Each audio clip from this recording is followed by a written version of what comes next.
Hi everyone, so today we're going to be talking about a STEM career as an architect. Before we talk about what architects do, let's talk about what the field of architecture is. So what is it? Architecture is the art or practice of designing and constructing buildings or other physical structures. So this includes the design from the total built environment, from the macro level of town planning, urban design, and landscape architecture, to the micro level of construction details and interior design, which includes the furniture and other design components of a space. So I want y'all to note that architecture is both an art and a science. Because of its nature, it could be extremely enticing for those of you that love to exercise creativity by drawing or painting, but also those of you who love math and science. This right here is a famous building in New York City called the Empire State Building. And William Lamb, as you see here, was the principal architect for this building. So he planned the construction of this building from how it's situated in the city, to the specific components of the building itself, to the floor plan inside, like you can see here. All of those things were a part of his job as an architect. So let's go through some history. Architecture has been around since the beginning of human civilization. So really this practice and this job, you could say, has been around since the beginning of as long as we've been here on Earth as human beings. So for this reason, there's no clear historic timeline or series of events that has led to architecture as it is practiced today. Instead, different types of architecture are associated with various time periods. These different time periods and the architecture styles of these different periods flow together, and different architectural movements or periods are often reinventing previous movements before. So for example, Stonehenge in this upper right-hand corner is a famous architectural structure in the United Kingdom or the UK. This is associated with the prehistoric time period from about 11,600 BCE to 3,500 BCE. The pyramids, which are seen right here, are architectural structures associated with ancient Egypt, so from about 3050 BCE to 900 BCE. The rest of the structures on this slide are from other historic architectural periods in various places all over the world. So the Taj Mahal, which we see right here, is in India. The Dijon Mosque down here is in Africa, and the Notre Dame Cathedral here is in France. This is from the Gothic period.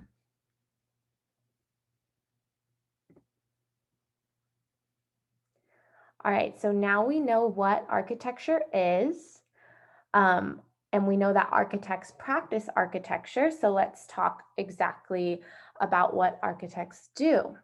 So what does being an architect entail? The four main things that architects do is plan, model, consult, and maintain. They are listed here. In terms of planning, architects meet with clients to determine the requirements for the project that fall within federal and local regulations. They also prepare drawings, specifications, and construction documents.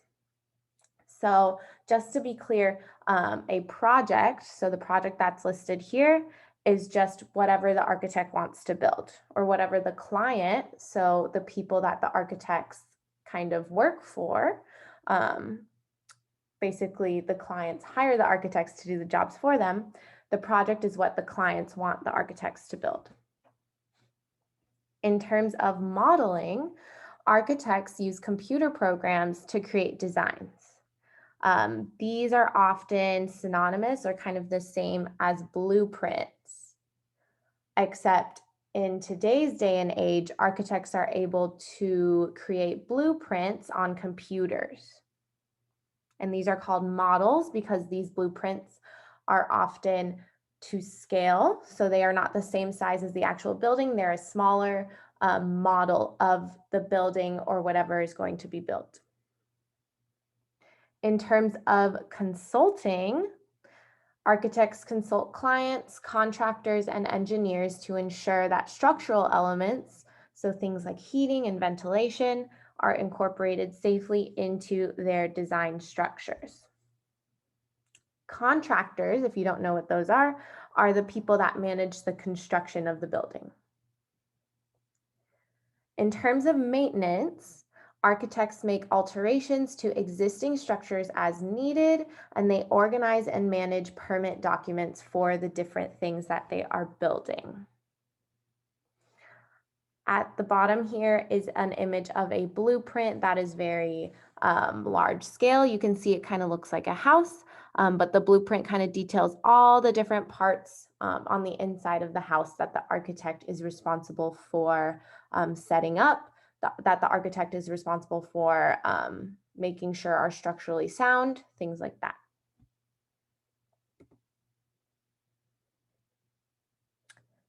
All right. So we've talked about what the job of being an architect entails. Now we're going to talk about what skills are required to be an architect. So I've listed 7 skills here that I think are probably the most important skills to sharpen or to make sure you have down if you want to be an architect. The first is creativity.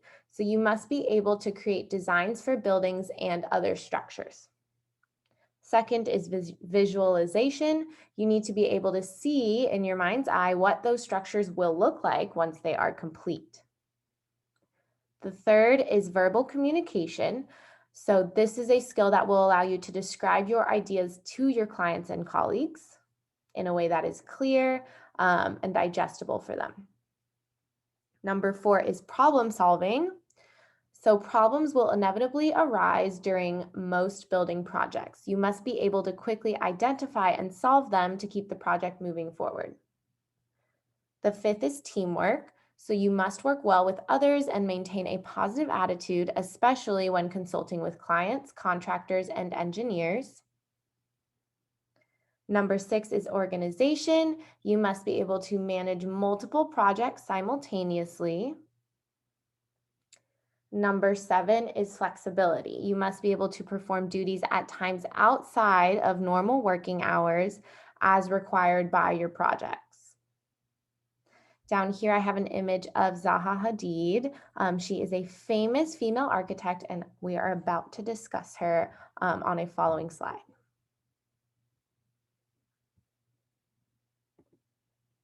All right, so let's talk about some famous architects that have positively influenced the field of architecture on a global scale. So the first is Zaha Hadid. You saw a picture of her on the previous slide. She lived from 1950 to 2016, so it's fairly recently that she passed. She is a British Iraqi architect from Baghdad, Iraq. She is known for designing unique curved buildings. She designed the London Aquatic Center for the 2012 Olympics and a venue for the 2022 FIFA World Cup. Then we have Renzo Piano. He lived from 1937 to present, so he is still alive. He is an Italian architect. He designed the Center Georges Pompidou in Paris, the California Academy of Sciences in San Francisco, the New York Times building in Manhattan, as well as several other famous structures in our world. So this image right here at the bottom right is the Center Georges Pompidou. It's known for its inside-out architecture and colorful exterior. So you can see that there's a lot of piping, so right here, and steel bars on the outside. Those are elements of a building that you might normally see on the inside, but with his creative mind, he was able to put those things on the outside of the building in a way that was very aesthetically pleasing or pleasing to our eyes as just humans looking at the building. And then this image right here is the 2020 or the 2012 Aquatic Center for the Olympics that Zaha Hadid designed.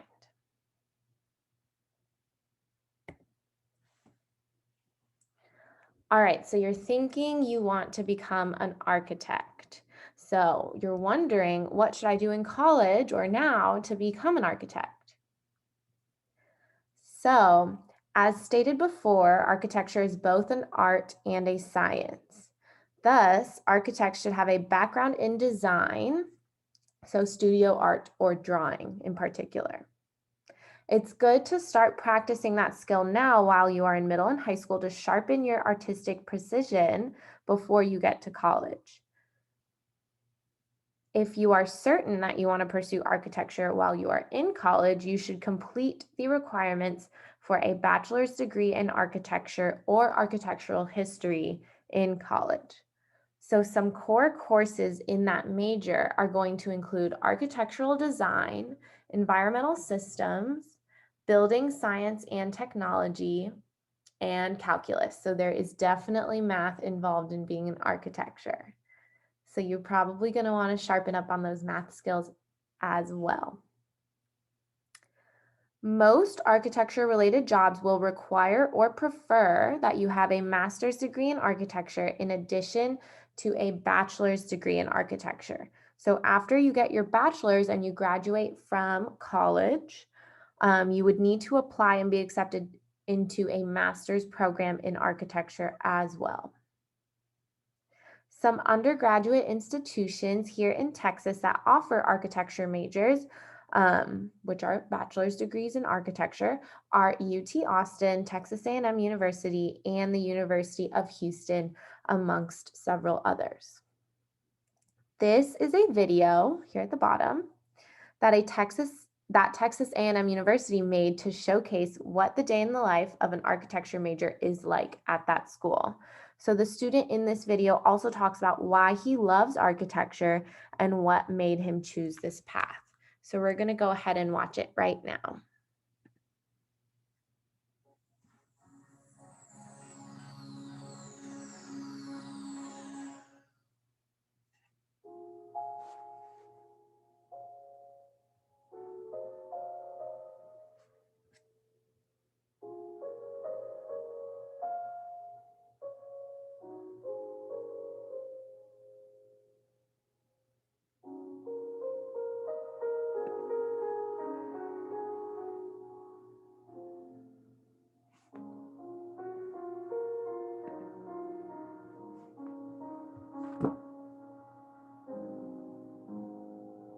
My name is Tyler Boyette. I'm a freshman in the class of 2015, and I'm majoring in environmental design.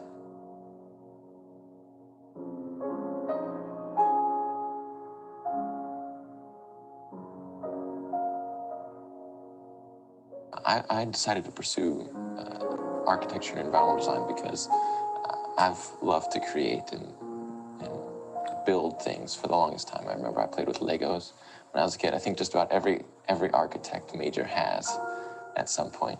So that's something that I've always enjoyed doing, is creating and building and drawing and just using my imagination to create things.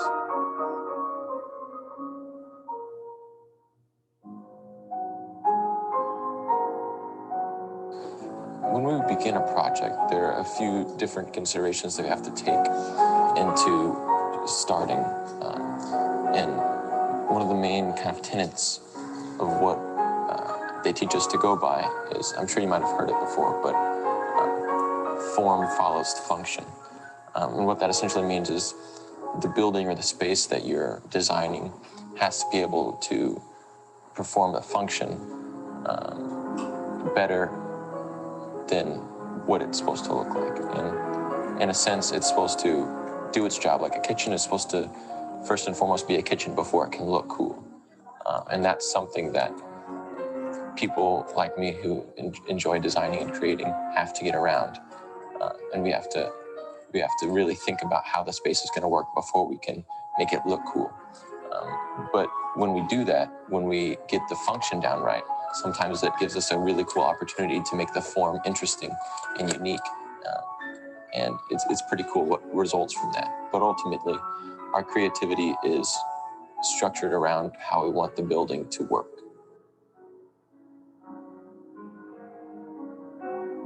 I've had some different sources of inspiration for my projects. My first project that I started on is called our industrial design project, where we had to create a piece of furniture or sculpture.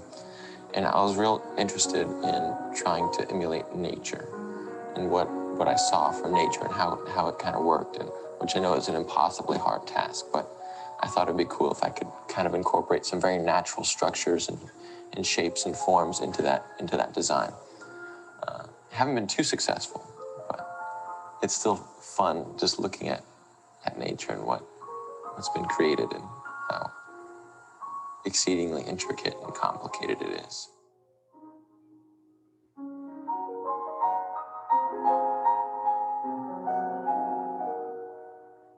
Yeah, finishing a project is absolutely the greatest feeling that you can imagine. After you spend, 20 hours straight. Actually, I've only done about 16 hours straight. But after you spend that much time standing in one place, gluing little pieces of cardboard together, when you finish, you feel great.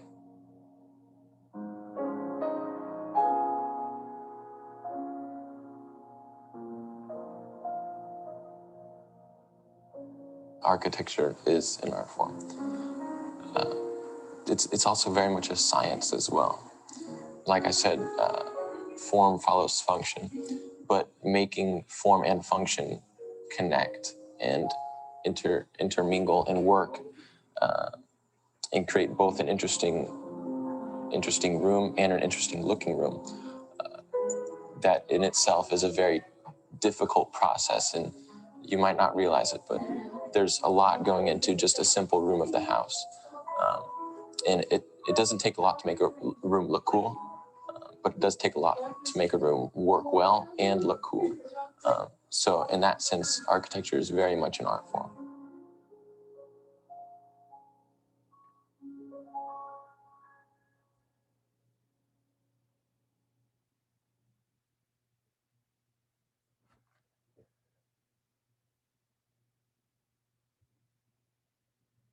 Awesome.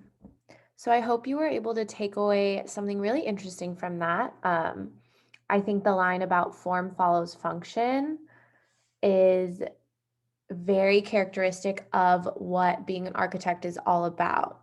You're creating a building or a structure that, first of all, is safe, it is structurally sound, it will hold up, it will be stable. Um, so that's the function component.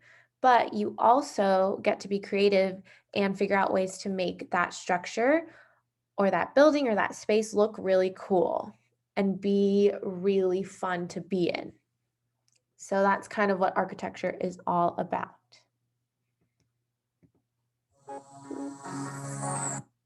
Keep going. All right. So these are some quick stats about what specific types of jobs are offered in architecture, what the salary range is, and what the work environment is like. So there are a variety of different career opportunities in architecture. You can specialize, in a sense, as an architect. So you can be a design architect, a technical architect, an interior designer, or an urban designer, and there's many other subfields of architecture that you can go into in addition to these. So we'll start by discussing briefly what a design architect does. So a design architect will typically start the project and work from the kind of schematic design phase through design development. So they are the main people that draw the models, or they are the main people that create the models or draw the blueprints for the buildings. A technical architect is going to take kind of what the design architect did, so those models are blueprints, and take it through construction documents and construction administration. So the technical architect kind of manages the more technical side of things with the actual construction, um, and the function of the building per se. An interior designer is a type of architect that essentially designs the space and the furniture and decor inside of it. So they are going to research and analyze the client's goals and requirements. They'll formulate kind of some preliminary space plans. They'll confirm that these space plans and design concepts for the space are safe, functional, aesthetically appropriate, and meet all public health and safety requirements. An urban designer designs the appearance and functions of suburbs, towns, and cities. So they work on a really large scale. They're going to work to make sure that cities are sustainable, practical, and accessible for the people that live in them. In terms of salary, the median annual salary, so kind of right in the middle of the range, is about $79,380 a year. So that's a lot of dollars an hour. Oops, there should be a decimal in there. I'll change it on the slides, but it should be $38.16 an hour. The top 10% salary is $138,120. So that's about $66.40 an hour. So the top 10% is going to be really at the higher end of the salary. And then the bottom 10% is around $48,000 and $48,020. That is about $23.09 an hour. So the bottom 10% is again going to be at the lower end of the range. In terms of work environment as an architect, most jobs in architecture are located in architectural and engineering firm offices. So you would go to an office, ideally every day, sit at your desk, draw out your blueprints, work on your models, or consult with clients, consult with contractors, consult with engineers about projects. As an architect, you are likely going to have to work overtime. So that's more than 40 hours per week to meet deadlines. It is a very high-paced job.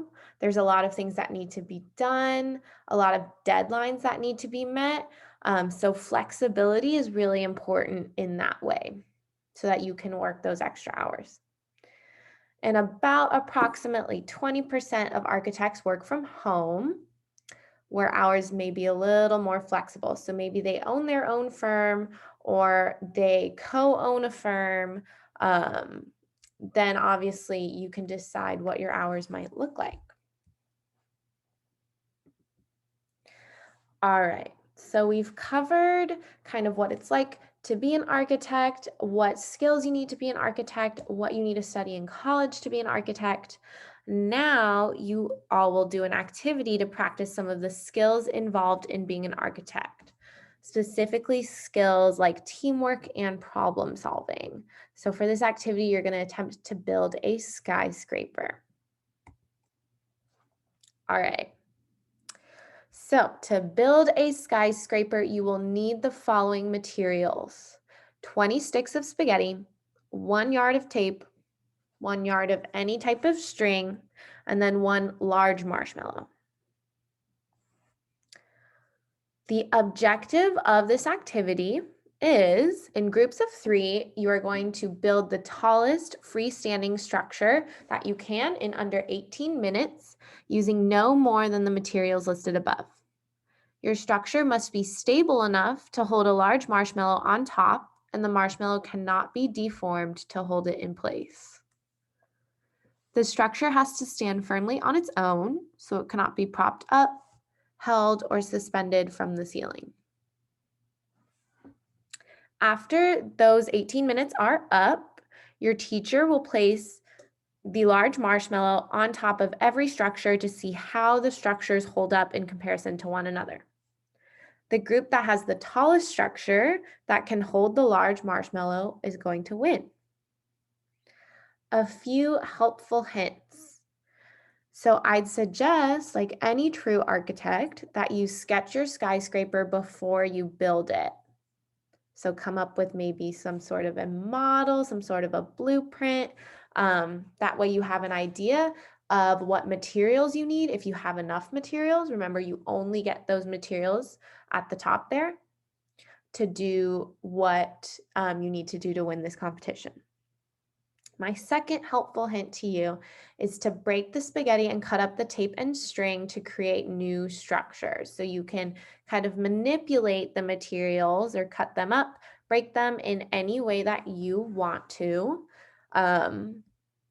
except for the marshmallow, of course, in order to complete the task. Here's an image at the bottom of what your structure could look like. Obviously, that one isn't super tall. You want to make sure yours is as tall as possible in order to have the best shot of winning. But that might be how you can put together some pieces of spaghetti and tape and string in order to create your skyscraper. All right, so we've come to the end of our lesson. Thank you so much for tuning in today about a career in architecture. Don't forget to fill out the survey, so the Google form, in order to work towards gaining credit for this course. So the link is here, but it is also in the video description. We'll see you all next time.